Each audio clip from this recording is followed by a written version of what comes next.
नमस्ते बच्चों, आज आपका फिर से स्वागत है हमारी विज्ञान की कक्षा में। अभी हमने पार्ट 2 से जो पदार्थ एवं पदार्थ के समूह हैं उसमें पिछली कक्षा में हमने ठोस, द्रव्य और गैस के बारे में जाना कि कौन से पदार्थ ठोस होते हैं, कौन से द्रव्य होते हैं, कौन से गैस होते हैं, उनको उनके लक्षणों के आधार पर कैसे बांटते हैं। तो ये चीज़ें हमने पिछली कक्षा में सीखी थी। अब आइए अब आगे की कक्षा में हम इनके बारे में और जानते हैं कि पदार्थों का वर्गीकरण हम कैसे कैसे कर सकते हैं, उनके और क्या लक्षण हैं, उनके आधार पर उनको कैसे वर्गीकृत कर सकते हैं। अब आपको जो कुछ चित्र दिख रहे होंगे हमारे इस बोर्ड पर, आपने बाल्टी है, मटका है, शीशा, कुल्हाड़ी, कप, क्या आप ये वस्तु दैनिक जीवन में उपयोग में लाते हैं ना? हाँ, हम इन वस्तुओं को दैनिक जीवन में उपयोग में लाते हैं। और सोच के बताइए, क्या ये सभी वस्तुएं एक ही पदार्थ से बनी हुई हैं? बताइए, क्या ये वस्तु एक ही पदार्थ से बनी हुई हैं? बताइए। जी हाँ, ये सभी भी वस्तु एक पदार्थ की बनी हुई है। अगर हम मटके को देखें तो मटका किसका बना हुआ है? मिट्टी का बना हुआ है। बाल्टी हमारी प्लास्टिक में है। शीशा, कुल्हाड़ी भी हमारी लोहे की बनी हुई है। कप कांच का बना हुआ है। तो ये सभी पदार्थ जो है सब जो ये सारी वस्तुएं हैं वो किसकी बनी हुई हैं? सभी एक ही पदार्थ की बनी हुई वस्तुएं हैं। तो अक्सर देखा जाता है कि कोई भी वस्तु एक ही पदार्थ से भी बनी होती है, तथा ऐसा भी होता है कि एक ही वस्तु कई पदार्थ से भी बनती है ना। जैसे आपके घर में बाल्टी होगी, प्लास्टिक की भी होगी, लोहे की भी होगी और एल्युमिनियम की भी होगी। कई तरह की जो ये वस्तुएं हैं विभिन्न पदार्थों की बनी हुई होंगी। मटका होता है, आपने देखा ये धातु का भी बना हुआ होता है और मिट्टी का भी होता है। धातु में आप घर में आपकी माँ सामान रखने के लिए उपयोग में लाती हैं। जो मिट्टी का मटका है उसमें आप जल भर के उसे ठंडा करते हैं। उसके साथ साथ में अगर आप अपने आसपास कप को देखें तो कप भी कई तरीके का होता है। चीनी मिट्टी का भी होता है, कांच का भी होता है और प्योर मिट्टी का भी बना हुआ कप मिलता ही है। मतलब कई पदार्थों का बना हुआ हो गया। तो कह सकते हैं कि कोई भी वस्तु जो होती है वो एक पदार्थ की भी बनी होती है और कई पदार्थों से भी बनाया जा सकता है। उसमें दूसरा भी पदार्थ उपयोग में उसको ला सकते हैं बनाने के लिए। सोचिए, अगर कि जो हमारी कुल्हाड़ी, अगर हम कुल्हाड़ी को कांच का बनाएं तो कैसा होगा? कैसी होगी हमारी कुल्हाड़ी? हम उसे उपयोग में ला पाएंगे? क्योंकि नहीं, क्योंकि कुल्हाड़ी का अपना एक कार्य के लिए हम उसे उपयोग में लाते हैं। तो जब लोहे की बनाएंगे तभी हम उसको उसके निश्चित कार्य के लिए उपयोग में ला सकते हैं। हाँ, कुल्हाड़ी कांच की हम बना सकते हैं, फिर उसे अपने घर में सजा के रख सकते हैं या किसी और कार्य के लिए रख सकते हैं। लेकिन जो हथौड़ी का निश्चित कार्य है कि वो जैसे पेड़ की टहनियों को काटना या और कोई जो कार्य होते हैं वो करता है, तो क्या कांच की कुल्हाड़ी बनाएंगे तो क्या वो काट पाएगी? नहीं काट पाएगी। बना सकते हैं, ये कह सकते हैं कि उस चीज़ को हम कई पदार्थों से बना सकते हैं। अब देखते हैं कि जो कुछ जो पदार्थ हमारे आसपास में है तो हम वो पदार्थ जो वस्तुएं हैं वो उस पदार्थ से कैसे बनी हुई। जैसे लोहे के बारे में देखें तो लोहे की क्या चीज़ें वस्तु हमारे आसपास में है? लोहे की कील हैं, लोहे के ब्रिज आप देखते हैं और फिर लोहे के औजार आप देखते हैं, अपने घर में उपयोग में भी लाते हैं। लोहे का और क्या क्या चीज़ें आप अपने उपयोग में लाते हैं? आपने देखा है घरों में जब आप घर बनाते हैं तो सीमेंट, सरिया, जो लिंटर आप डालते हैं उसमें आप सरिया का उपयोग करते हैं, वो भी लोहे का होता है। देखिए घर बनाने के काम में कितना उपयोग में आता है। उसके साथ लोहे की बाल्टियाँ, बर्तन भी बनाते हैं, आप उपयोग में लाते हैं। तो ये हो गई लोहे की वस्तुओं के बारे में। अब कांच के बारे में, अब आप देखिए आपके चारों ओर क्या क्या कांच है, इसकी गणना करिए कि क्या क्या कांच है। उन वस्तुओं के नाम बताइए। कांच के ग्लास, लेबोरेटरी के उपकरण भी कांच के होते हैं। और जो शीशा जिसमें आप अपना चेहरा देखते हैं, अपने बाल बनाते हैं, अपने जो है मेकअप वगैरह करते हैं आपकी माँ, तो वो दर्पण में ही देख के करती हैं, वो किसका बना होता है? कांच का बना होता है। इसके अलावा आप सोचिए कि और क्या कांच की वस्तुएं होती हैं आपके घरों में? शीशे, खिड़कियाँ लगी हुई हैं, कांच की लगी हुई है। और भी कई चीज़ों में हम उपयोग में लाते हैं। आजकल तो कांच की केतली भी आती है जिसे गैस पर रख करके हम चाय बना लेते हैं। तो कांच का भी अब उपयोग बहुतायत में होने लगा है। कटोरी, ग्लास, थाली, प्लेट, बर्तन बनते हैं और बहुत सारी चीज़ें भी कांच की उपयोग में लाई जाती है। सजावटी सामान भी कांच का बनता है।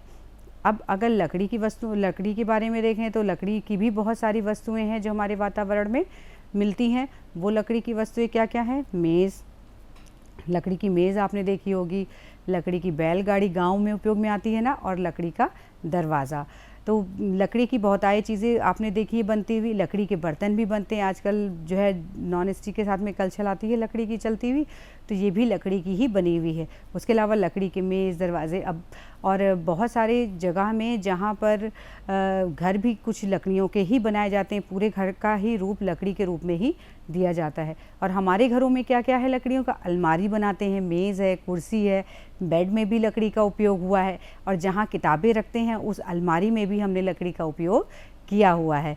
तो इस तरीके से देखिए कि ये सारी वस्तु हमारे दैनिक जीवन में कितनी उपयोग में आ रही हैं, और सभी जो है किसी न किसी वस्तु से बनी हुई है। अब मिट्टी की बात करते हैं। मिट्टी तो हमारे साथ में बहुत ज़्यादा ही जुड़ी हुई है, क्योंकि मिट्टी का क्या क्या उपयोग में लाते हैं, मिट्टी का घड़ा उपयोग में लाते हैं, मिट्टी की मूर्तियाँ, जैसे अभी गणेश जी की मूर्ति, कई सारी मूर्तियाँ जो घर में पूजा करी जाती हैं वो हम मिट्टी के रूप में लाते हैं, और मिट्टी के बर्तन उपयोग में लाते हैं। मिट्टी के बर्तनों में खाना बहुत ही स्वच्छता से पकता है, बहुत अच्छा पकता है, तो मिट्टी के बर्तनों का उपयोग आजकल बहुतायत में होने लगा है। तो इस तरीके से आपने देखा कि बहुत सारी वस्तुएं हैं जो अलग अलग चीज़ों से बनी हुई हैं।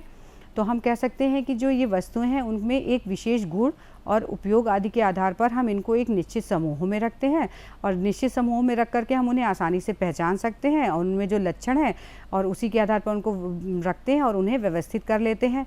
ये जो व्यवस्थित करने की क्रिया है वो क्या है, वर्गीकरण कहलाती है। तो हम किन किन लक्षणों के आधार पर उनको वर्गीकृत कर सकते हैं, ये हम आगे पढ़ेंगे।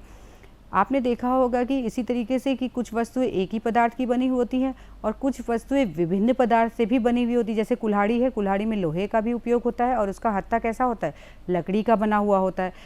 अब प्लास्टिक की बाल्टी में आपने देखा होगा, कुछ बाल्टियाँ तो ऐसी हैं कि जिसमें जो उसका हैंडल होता है वो प्लास्टिक का ही होता है, लेकिन कुछ बाल्टियाँ ऐसी भी हैं जिसमें लोहे का हैंडल लगा हुआ होता है।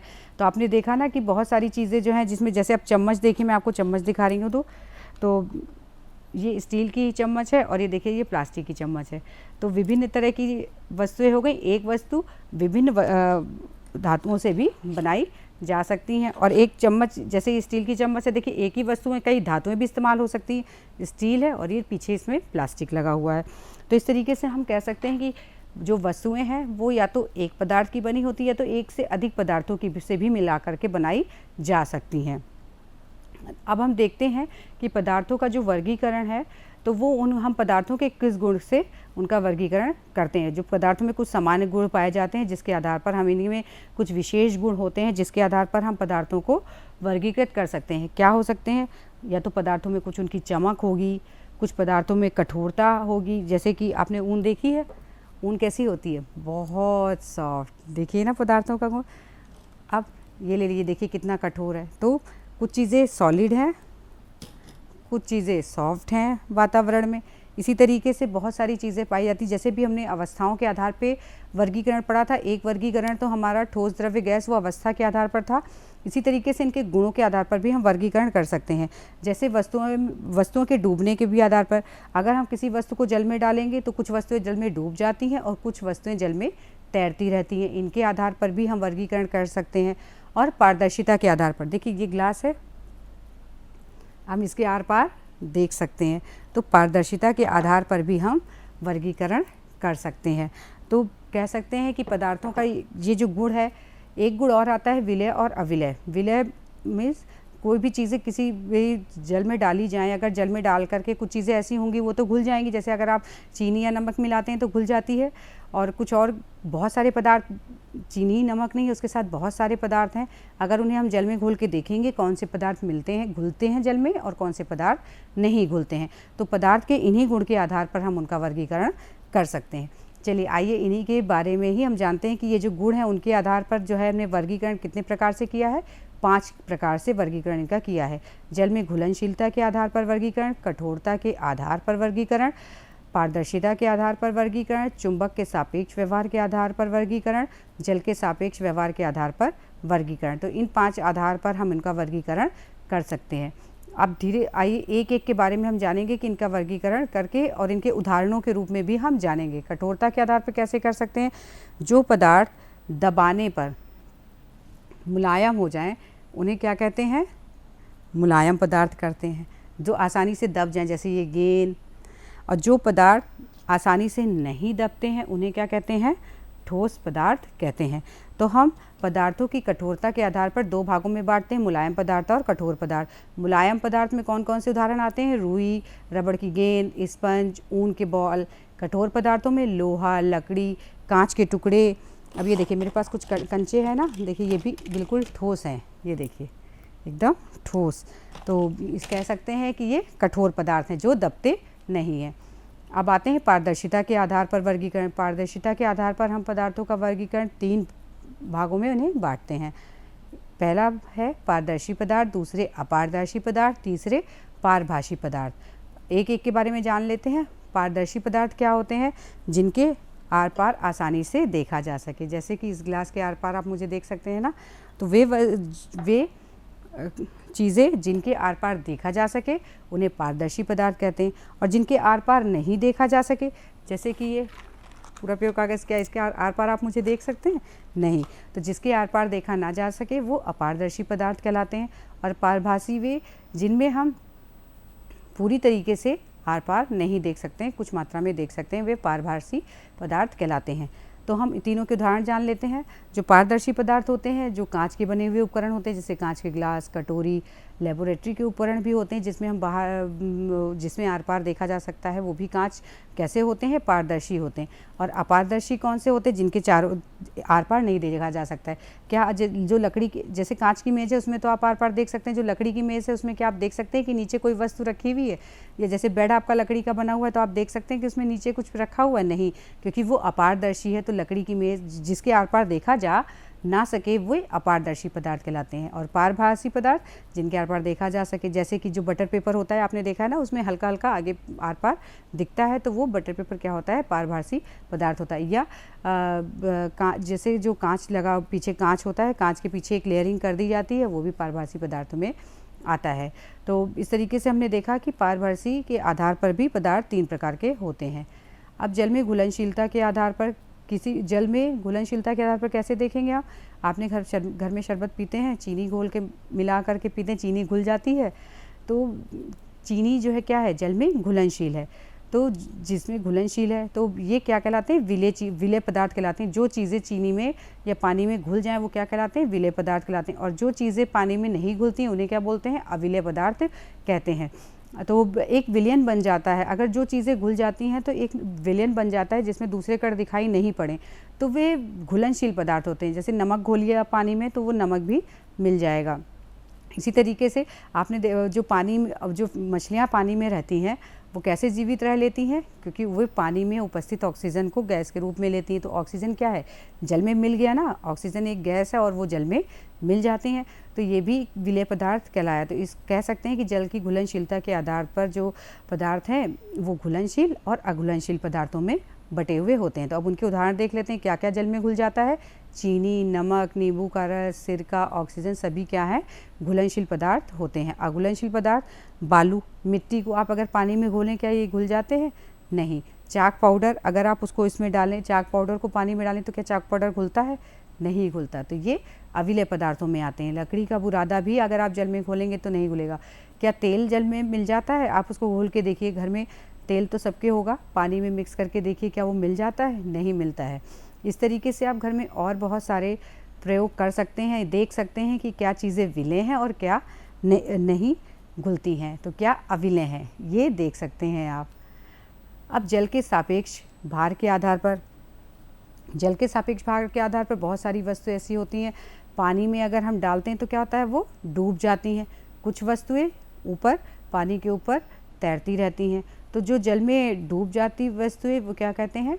डूब जाने वाली वस्तुएं कहलाती हैं। और जो वस्तुएं जल पर रहती हैं, नीचे नहीं आती हैं पानी में, वे उत्प्लावी वस्तुएं कहलाती हैं। तो आप पत्थर डालिए पानी में, क्या होगा? और एक कागज़ का टुकड़ा पानी में डालिए, क्या होगा? सोचिए और बताइए। पत्थर डालेंगे तो क्या होगा? पानी में डूब जाएगा। तो जो पत्थर है वो क्या है? जल में डूबने वाली वस्तुएं हैं। और जो कागज़ है वो ऊपर ही तैरता है पानी पर, तो वो क्या होंगी? उत्प्लावी वस्तुएं आ गई। तो इसी तरीके से हम उदाहरण देख लेते हैं कि कौन क्या है। जल में डूबने वाली वस्तुओं के क्या उदाहरण हैं? पत्थर, लोहा, चांदी, तांबा, जो भी हैं ये जल में सारी डूबने वाली वस्तुएं हैं। और जो जल में तैरने वाली वस्तुएं हैं वो कौन सी हैं? लकड़ी का टुकड़ा, कागज़, प्लास्टिक के बॉल, थर्माकोल। अगर आप इन्हें सब पानी में डालेंगे तो क्या होती हैं, ये पानी पर तैरती रहती हैं। अब एक और प्रयोग करते हैं चुंबक के आधार पर। कुछ चीज़ें आपने देखी है ना कि चुंबक से चिपक जाती हैं, तो कुछ चीज़ें ऐसी होती हैं जो चुंबक को आकर्षित नहीं करती हैं।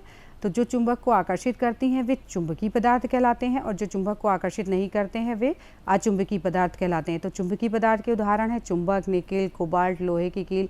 अचुंबकीय पदार्थ में लकड़ी का बुरादा, चाक, पाउडर, प्लास्टिक के बटन, जो कि अगर उनको चुंबकीय क्षेत्र में लाया जाए तो वो उसमें नहीं चिपकते हैं।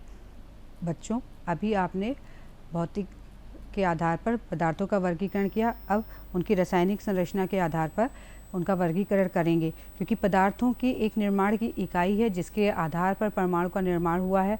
यदि आप एक उदाहरण लें, कोयले के टुकड़े को, अगर आप उसे कूटते जाएं तो छोटे छोटे भागों में बांटते जाएं, तो क्या वो कोयले का टुकड़ा जब छोटे छोटे रूपों में परिवर्तित होता है तो क्या वो अपने कोयले के तत्वों के जो गुण होते हैं उनको बदल देता है? नहीं। या कभी लोहे के टुकड़ों को पीटा जाता है तो क्या होता है, लोहे का जो गुण होता है वो उससे निकल जाता है? नहीं, लोहे का गुण उसमें रह जाता है। हाँ, ये निश्चित है कि वो अपने आकार को परिवर्तित कर लेते हैं।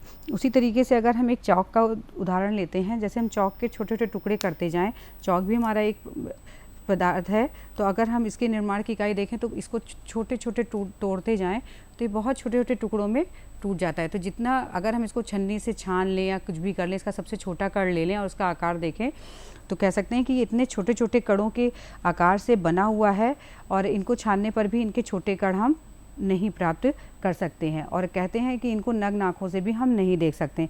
तो कह सकते पदार्थ के निर्माण की इकाई क्या है? परमाणु और अणु हैं। परमाणु और अणु द्वारा से ही पदार्थों का निर्माण हुआ है।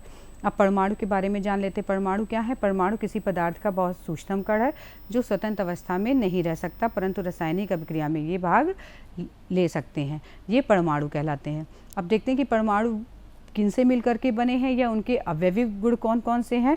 तो कह सकते हैं कि परमाणु 3 अवयविक कणों से मिलकर के बने, प्रोटॉन, इलेक्ट्रॉन और न्यूट्रॉन। प्रोटॉन, न्यूट्रॉन और इलेक्ट्रॉन, इन सभी का अपना एक आवेश होता है।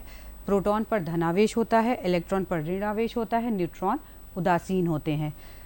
अब इनको एक संकेत द्वारा भी प्रदर्शित करते हैं। प्रोटॉन को P के संकेत द्वारा, इलेक्ट्रॉन E के और न्यूट्रॉन को N के संकेत द्वारा प्रदर्शित किया जाता है। अगर हम परमाणु की संरचना देखें तो परमाणु के अंदर एक कण होता है, एक नाभिक होता है। नाभिक में ही प्रोटॉन और न्यूट्रॉन पाए जाते हैं, और इसके बाहर इलेक्ट्रॉन चक्कर लगाते हैं, जैसे कि आप इस चित्र में देख रहे हैं कि प्रोटॉन और न्यूट्रॉन बीच में, इलेक्ट्रॉन बाहर चक्कर लगा रहे हैं। ये चक्कर कैसे लगाते हैं? इन सभी पदार्थों की अपनी एक ऊर्जा होती है, जिस ऊर्जा के आधार पर ये चक्कर लगाते हैं। अब हमारे पास बहुत सारे परमाणु पाए जाते हैं, वही आसपास बहुत सारे पदार्थ हैं, पदार्थों में के परमाणु पाए जाते हैं। तो उनको हम कैसे पहचानते हैं? उनके परमाणु क्रमांक और परमाणु भार के आधार पर। तो इनका जो प्रोटॉन होता है, प्रोटॉन जो होता है परमाणु का, वो परमाणु क्रमांक के बराबर होता है। किसी भी उसे उसका परमाणु क्रमांक कहते हैं। और जो परमाणु भार होता है वो क्या होता है किसी भी तत्व का? तो परमाणु भार नाभिक में प्रोटॉन और न्यूट्रॉनों की संख्या को जोड़ दीजिए तो वो उसका परमाणु भार कहलाता है। इस तरीके से हम परमाणु के बारे में जान सकते हैं कि कैसा परमाणु है वो, उसका अगर हम परमाणु क्रमांक देखेंगे और परमाणु भार देखेंगे तो हम वो जान जाएंगे।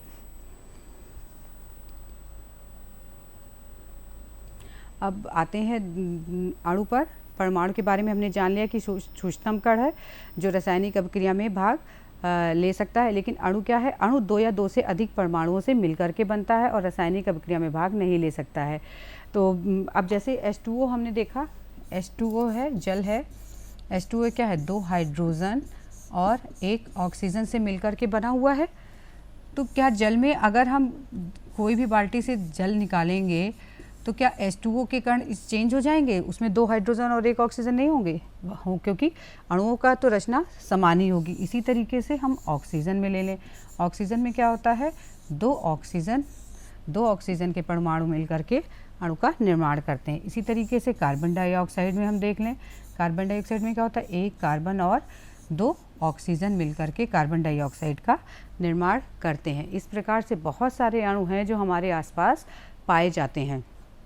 तो अब आपने देख लिया कि रसायन के आधार पर, रासायनिक संरचना के आधार पर हम परमाणुओं को अणु मतलब पदार्थों को परमाणु और अणु में विभाजित करते हैं। तो अभी तक आपने पदार्थों का वर्गीकरण पढ़ लिया है। आइए इस पर कुछ प्रश्न हल करते हैं, जिससे आपको पता चल जाएगा कि आपको कितना समझ में आया है। तो पहले हम एक एक्सरसाइज करते हैं, सही विकल्प खोजिए। पहला प्रश्न, इसमें एक एक प्रश्न मैं आपसे पूछती जाऊंगी और आप अपने अपने मन में जवाब दीजिएगा कि इसका प्रश्न का उत्तर क्या होगा। पदार्थ के निर्माण की इकाई क्या है? परमाणु, इलेक्ट्रॉन, प्रोटॉन या न्यूट्रॉन। आपको पता है कि जो परमाणु होता है उसी में ही प्रोटॉन, न्यूट्रॉन और इलेक्ट्रॉन निहित होते हैं। यही परमाणु के अवयवी क्या कहेंगे? कण हैं। इसलिए जो पदार्थ के निर्माण की कौन सी इकाई कहलाएगी? परमाणु कहलाएगी। ये तो इसके सारे अवयवी कण हैं जो परमाणु में पाए जाते हैं। अब दूसरा प्रश्न है, अगरबत्ती की सुगंध किस गुण के कारण कमरे में फैल जाती है?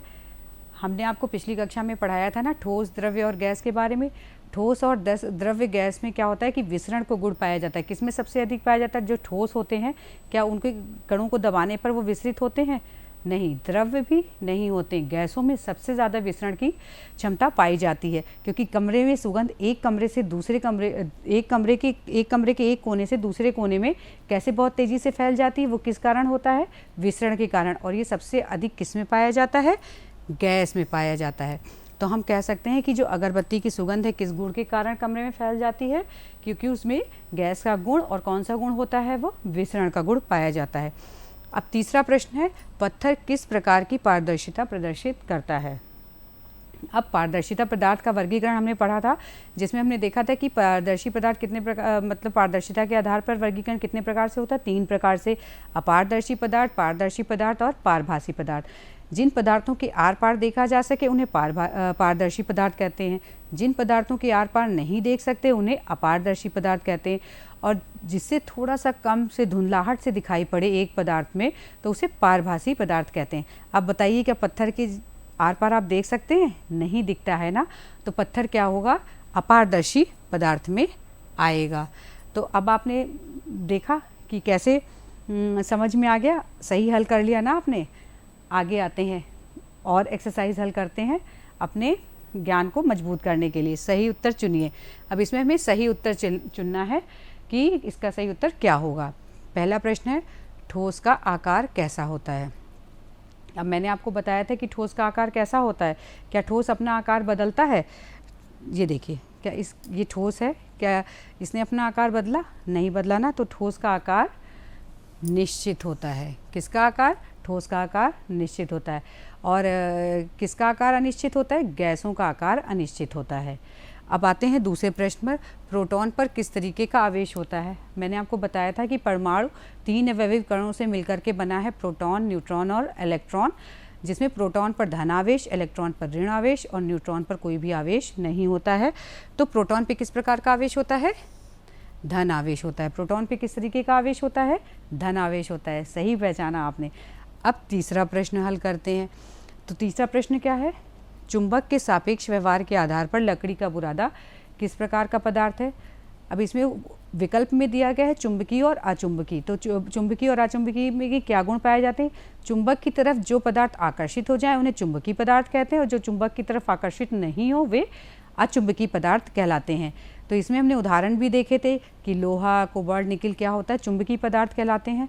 लकड़ी का बुरादा, रबड़, ये सब चीज़ें जो है चुंबक की तरफ आकर्षित नहीं होती हैं, इसलिए इन्हें अचुंबकीय पदार्थ कहते हैं। तो आपका यहाँ पर क्या उदाहरण दिया गया है? लकड़ी का बुरादा।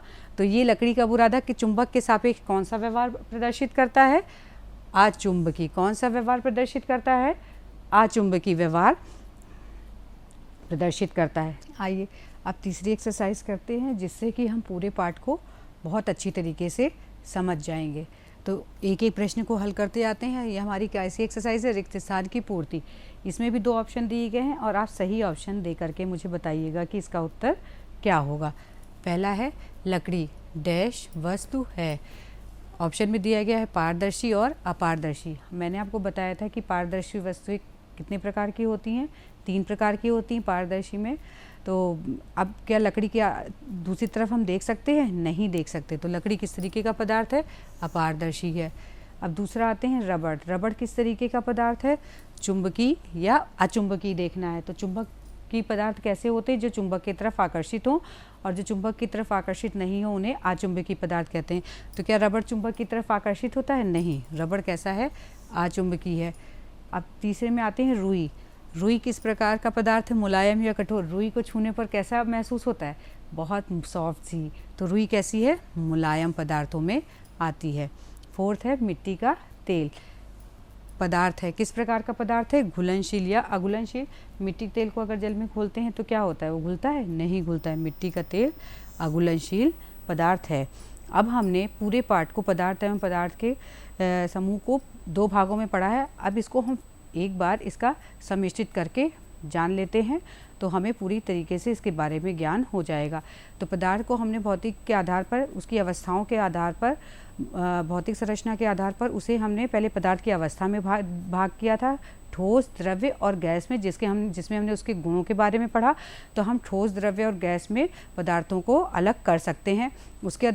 उसके अलावा भौतिक संरचना पर हमने उनके गुणों के आधार पर उसको कई भागों में बांटा। कठोरता के आधार पर, उनकी पारदर्शिता के आधार पर, चुंबकीय और अचुंबकीय के आधार पर, और पदार्थ में विलेयता के आधार पर कि पदार्थ में विलेय है या नहीं है विलेय पदार्थ।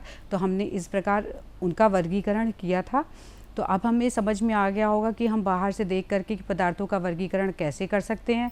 तो अब आप उसे आसानी से कर लेंगे। और रासायनिक संरचना के आधार पर हमने पढ़ा कि जो पदार्थ होते हैं उनकी संरचना किससे मिल करके हुई है? परमाणु और अणुओं के द्वारा उनकी रचना हुई है। तो परमाणु में कौन कौन से अवयवी कण पाए जाते हैं? किससे मिलकर के परमाणु का निर्माण होता है? प्रोटॉन, न्यूट्रॉन और इलेक्ट्रॉन के द्वारा होता है। तो प्रोटॉन में एक बीच में केंद्र होता है। उस केंद्र में कौन कौन से कण होते हैं? प्रोटॉन और न्यूट्रॉन पाए जाते हैं। और परमाणु के बाहर इलेक्ट्रॉन चक्कर लगाते हैं। और अणु 2 या 2 से अधिक परमाणुओं से मिलकर के बना है। तो हम कह सकते हैं अब हम पूरे पाठ को बहुत अच्छी तरीके से समझ गए हैं और हम पदार्थों का वर्गीकरण अब कर लेंगे। अब अगर एक और आता है कि अगर आप परमाणु और अणु में अंतर लिखने के लिए आ जाए तो आप क्या उसका अंतर लिख लेंगे? तो हम कैसे लिखेंगे कि जो परमाणु है वो क्या होता है कि परमाणु सबसे छोटा कण है, अणु भी छोटे कण ही के रूप में हम नगण्य आँखों से नहीं देख सकते हैं। तो जो अणु होते हैं वो रासायनिक अभिक्रिया में भाग नहीं ले सकते हैं, परंतु परमाणु रासायनिक अभिक्रिया में भाग ले सकते हैं। तो इस तरीके से हम इनका अंतर जान गए हैं और अब हम इनके अंतरों को भी लिख लेंगे। तो इस तरीके से आप अब और उनके गुण और आदि के आधार पर उनका वर्गीकरण अब आप कर सकते हैं। तो ये पाठ आपको बहुत अच्छे तरीके से समझ में आ गया है। पाठ के अंत में अभ्यास एक्सरसाइजेस दी गई हैं, उन्हें आप करिएगा और अपने परिवार में जो आपके साथ में आपके बड़े भाई बहन हो, आपकी मम्मी हो, उनसे मदद ले सकते हैं, अपने दोस्तों से भी मदद ले सकते हैं। तो बच्चों, अब जाने से पहले आपको गृह कार्य दूंगी। आपको क्या करना है कि अपने परिवेश के कुछ पदार्थों को एकत्रित करिए और उन्हें जल में घोल करके देखिए कौन से पदार्थ जल में घुलते हैं, कौन से नहीं घुलते हैं। उनके आधार पर आप एक सूची बनाइएगा। ये आपका गृह कार्य है। तो बच्चों, आज की कक्षा आपको कैसी लगी? आप सभी बातों को समझ गए होंगे। तो आपका मैं धन्यवाद करना चाहूँगी। धन्यवाद।